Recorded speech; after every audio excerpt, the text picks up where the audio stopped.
한 몇 개월 동안 욥기서를 같이 살펴봤는데요. 오늘과 내일이 욥기서를 이제 마무리를 지으려고 합니다. 그래서 오늘과 내일 말씀이 어찌 보면 욥기서 전체를 아우르는 아주 중요한 핵심적인 내용이 담겨져 있는 말씀이라고 할 수가 있겠습니다. 우리가 어렸을 때, 저도 마찬가지였습니다. 어렸을 때 하나님이 과연 내 고통을 알고 계시는가라는 그러한 의심이 들었었습니다. 하나님께서는 이러한 고통을 알고 계실까? 우리 부모님도 그리고 내 형제들도 모르는 이런 아픔을 모르신 척하고 계시는 건 아닐까라는 이러한 물음 때문에, 의심 때문에 마음이 혼란스러웠기도 하였습니다. 경건한 사람은 믿음으로 고통을 감내하고자 하지만 결코 쉽지 않습니다. 아픕니다. 너무나도 아프면 그게 신앙으로 잘 견뎌내지지가 않습니다. 정말 막다른 골목처럼, 다윗의 말로 이야기하자면 사방이 우겨 쌈을 당하는 듯한, 원수들에 의하여, 환경에 의하여 그렇게 내몰릴 때면 신앙도 참 그것만 붙들고 버티기가 너무나 힘들 때가 있습니다. 그런데 우리가 욥의 모습을 보면서 그래도 어느 정도 위로가 되고, 그러한 상황 가운데 내가 어떻게 이 고난의 터널을 지켜 나아갈 수 있을 것인가에 대한 실마리를 찾는 그러한 시간이 되었으면 좋겠습니다. 오늘 욥의 모습을 통해 경건한 자가 고통을 극복하고 하나님께 더 가까이 나아갈 수 있는 길을 배우는 시간이 되었으면 좋겠습니다. 1절부터 3절 말씀에서 욥은 오늘 말씀을 통해 미처 내가 깨닫지 못한 것을 말하였다라고 고백을 하고 있습니다. 2절 말씀을 보면요, 주께서는 못하실 일이 없사오며 무슨 계획이든지 못 이루실 것이 없은 줄 아오니 라고 했어요. 본문은 욥이 하나님 앞에서 회개하는 내용으로 이루어져 있지만 우리는 욥이 무엇을 회개하고 있는지 관심을 먼저 가져야 합니다. 과연 욥은 어떤 것을 회개하고 있는가? 욥은 먼저 전지전능하신 그 하나님을 뵙고 그분의 주권을 인정을 했습니다. 이게 우리 믿는 사람들에게 아주 중요합니다. 이 세상의 주권이 누구에게 있느냐? 하나님께 속해 있고, 내 삶의 주권이 누구에게 있느냐? 하나님 손에 있다는 것이 중요해요. 우리는 내 모든 환경에, 내 모든 조건들은, 내 모든 것들은 다 환경에 의하여 좌우된다라고 생각을 합니다. 그래서 나는 돈이 없어서, 그리고 나는 직장이 변변치 못해서, 그리고 나는 변변한 집이 없어서 나는 이렇게 살 수밖에 없어 라고 환경에 그 탓을 돌리는 사람들이 있습니다. 그런데 이 모든 것들은 결국 하나님으로부터 왔다는 것이 중요합니다. 이는 하나님이 주권자이시기 때문에 자기에게, 욥에게 재앙을 허락하실 권세까지 하나님께서 갖고 계심을 인정한 것입니다. 하나님께서는 우리에게 즐겁고 복도 허락하시지만 때로는 우리에게 고난도 허락하신다는 겁니다. 단 우리는 여기서 욥이 세 친구가 요구한 것처럼 자기를 재앙으로 몰아넣은 죄에 대하 회개한 것이 아니라는 것을 주목해야 합니다. 오늘 말씀에서 욥이 회개한 것은 내가 미처 몰랐던 나의 죄가 있었습니다 라고 하는 것이 아니에요. 욥이 재앙을 겪은 것은 분명하게 말씀드리자면 그의 죄로 인함이 아닙니다. 그렇다고 욥이 세 친구와 논쟁하면서 주장했던 것처럼 하나님께서 불의하시기 때문도 아닙니다. 다만 인간이 이해할 수 없는 그러한 하나님의 주권적인 섭리에 의해 일어났던 일 뿐인 겁니다. 우리가 아무리 생각을 해보고 이해해보려고 해도 이해할 수 없는 일이, 이해할 수 없는 고난이 나에게 찾아올 때가 있습니다. 그런데 그 고난의 시작점이 어디였느냐? 그 고난의 그 모든 것이 어디에 있느냐? 하나님께로부터 왔고, 그래서 우리는 하나님께 해답을 찾아야 한다라고 하는 것이 바로 욥이 한 말입니다. 오늘 말씀 3절 말씀을 보면요, 무지한 말로 이치를 가리는 자가 누구니까? 나는 깨닫지도 못한 일을 말하였고 스스로 알 수도 없고 헤아리기도 어려운 일을 말하였나이다. 그렇기 때문에 욥은 자기가 무지한 말로 이치를 가린 것, 내가 알지도 못함에도 불구하고 하나님께 따져 물은 것들, 그리고 알지 못한 것을 가지고 아는 것처럼 말한 것, 곧 하나님이 불의하시다라고 주장했던 그러한 잘못을 인정하고 있는 겁니다. 욥이 회개했던 것은 바로 이 부분이죠. 하나님께서는 불의하십니다. 내가 죄도 없는데 왜 나에게 이러한 고난을 주셨습니까? 하나님은 불의한 것이 분명합니다. 이렇게 했던 그 것들을 욥은 회개했던 겁니다. 재앙은 악한 사람 그리고 불신자에게만 닥치는 것이 아닙니다. 재앙은 모든 사람에게 다 닥치게 되어 있어요. 하나님의 백성에게도 예외 없이 재앙은 닥치고 일어납니다. 그때마다 우리는 왜 내게 이런 일이 생겨납니까? 왜 나에게 이런 일이 일어납니까? 라고 질문하면서 탄식하지만 그 모든 것들이 주님의 크신 섭리 가운데 있음을 기억하고 재앙의 이유를 알 수 없다라는 그러한 사실을 우리는 인정해야 하는 겁니다. 포기하는 것이 아니라 이 모든 것들이 하나님 손에 있음을 믿는 것, 우리가 할 수 있는 것이 그것이 최선이면서 그것이 최고의 하나님께 대한 믿음이라는 것이죠. 모르는 것을 아는 것처럼 말하는 어리석은 태도를 갖고 있지 말아야 합니다. 기뻐하는 자와 함께 기뻐하고 우는 자와 함께 울며 회복의 은혜를 베풀어 주시기를 주께 간구하는 것이 지혜로운 성도의 모습인 겁니다. 아이고, 그렇게 주일 빼먹고 그러더니 하나님이 치실 줄 알았어. 이게 아니란 이야기입니다. 고난을 당하고 아파 있는 사람들에게는 그 사람들을 같이 위로해주고 아파하는 겁니다. 같이 울어주는 게 맞습니다. 목사님을 그렇게 험담하더니 결국엔 저렇게 치실 줄 알았어. 하나님은 그렇게 하시지 않으세요, 사실은. 어느 부모가 자식이 잘못됐다고 해서 죽입니까? 죽도록 패는 부모는 없습니다. 잘못된 것에 대해서 견고하고 문책하기는 하지만 그래도 죽이지는 않죠. 오늘 말씀에서처럼 자신의 잘못을 고백한 욥은 결국 그가 큰 은혜를 누리는데요. 하나님을 만나는 은혜를 누리게 됩니다. 4절에서 6절에 보면 욥은 결국은 그가 그토록 찾던 하나님을 만납니다.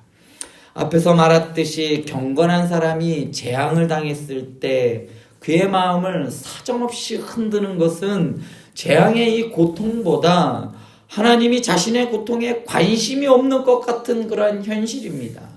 내가 그토록 하나님을 열심히 섬겼고 하나님의 이름을 부르짖음에도 불구하고 하나님은 내 이 부르짖음에 조금도 응답하지 않고 듣는 기색이 안 보이는 것이 우리가 답답한 것이죠.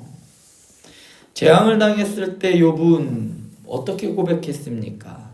처음에 1장 21절에 보면 욥의 한 아주 멋있는 고백이 있어요. 주시니도 여호와시오 거두니시도 여호와시니 라고 고백을 했던 사람입니다. 우리가 하나님께 복을 받았은 즉 화도 받지 아니하겠느냐라고 뒷부분에 한 게 아니에요. 2장 10절에서 고백을 했습니다. 그러면서 믿음을 지켰죠.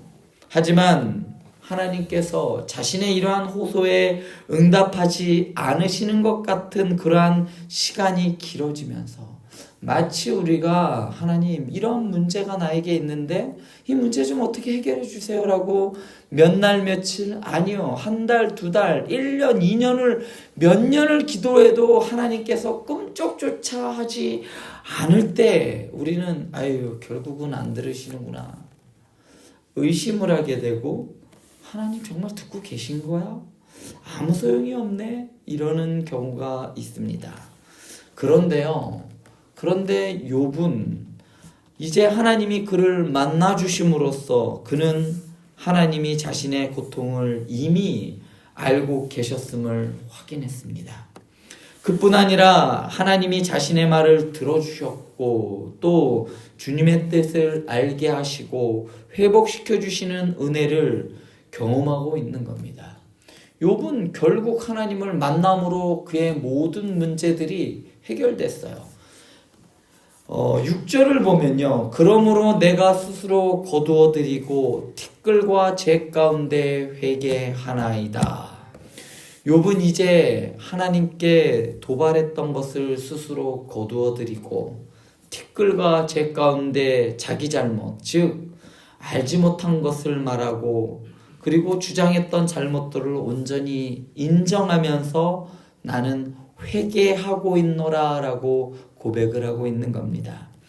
그런데요, 우리가 이 말씀에서 지금 주목해야 할 것이 하나 있습니다. 그것은 욥의 상황이 어떠냐는 겁니다. 우리가 그토록 관심 갖고 있는 나의 환경, 지금 욥의 환경이 어떨까요? 욥의 환경은 전혀 변하지 않았습니다.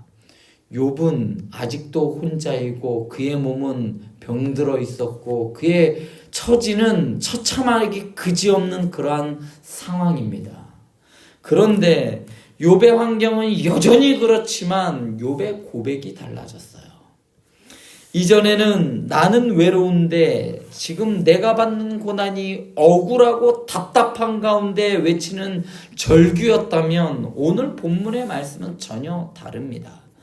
무엇이 욥을 변화시켰습니까? 왜 이러한 갑작스럽게 욥의 고백이 달라질 수가 있었을까요? 바로 하나님과의 만남이었습니다. 이처럼 하나님과의 만남은 상황에 변화가 없다고 하여도 성도를 회복시키는 능력을 가지고 있습니다. 환경이 변화됐기 때문에 사람이 변하는 것이 아니라 하나님을 만나야 변하는 겁니다. 우리가 그 옛날 여러분들이 예수님을 처음 만났을 때 어땠습니까? 예수님을 만났기 때문에 내가 변한 거예요. 환경에 의해서 바뀌는 것이 아니라 내 안에 지금 예수님을 만났는가가 중요한 겁니다. 어제도 우리가 말씀을 들었죠. 새 계명을 주셨어요. 내가 사랑한 것 같이 너희도 사랑하라라고 하셨어요. 원문의 뜻을 분명하게 보면요. 내가 사랑한 것 같이 라는 말 안에요. 어떤 뜻이 있느냐면 내 안에서예요. 내 안에서. 내 안에 있을 때 서로 사랑할 수 있는 겁니다. 우리가 서로 사랑할 수가 있다고요? 아니요. 우리는 그런 존재가 못 돼요. 다른 사람이 땅만 사도 조금만 잘 돼도 배가 아픈 게 우리의 심산이에요. 다른 사람이 취직하거나 좋은 집으로 이사 가도 배가 아파요. 안 그런 사람이 있을까요?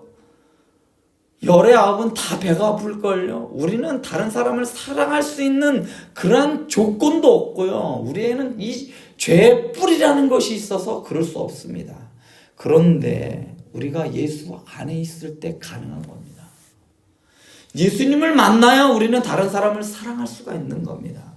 예수님을 만나야 환경이 지배되지 않아요. 오늘 말씀에서 욥과 같이 예수님을 만났기 때문에 그는 더 이상 환경에 좌우되는 사람이 안 된 겁니다. 지금 환경이 답답합니까? 여건이 답답합니까? 예수님을 만나야 돼요. 예수님을 만났을 때 환경에 지배되는 사람이 아니라 환경을 주도하며 나갈 수 있는 사람이 되는 겁니다. 바로 사도 바울과 같죠. 사도 바울은 그가 죽었을 때에 입고 있는 옷밖에 없었습니다. 그런데 사도 바울은 누구보다도 행복한 사람이었어요. 왜 그랬냐면 그가 그 안에 예수 그리스도를 품고 있었기 때문입니다. 혹시라도 환경에 너무나도 고달프고 힘들어서 좌절하고 낙심이 됩니까? 예수님을 만나세요. 부르짖을 때에 만나주실 거예요. 만나주신다 약속하셨습니다. 바로 욥도 하나님과의 이 만남 때문에 그의 삶이 그가 변화되었던 겁니다.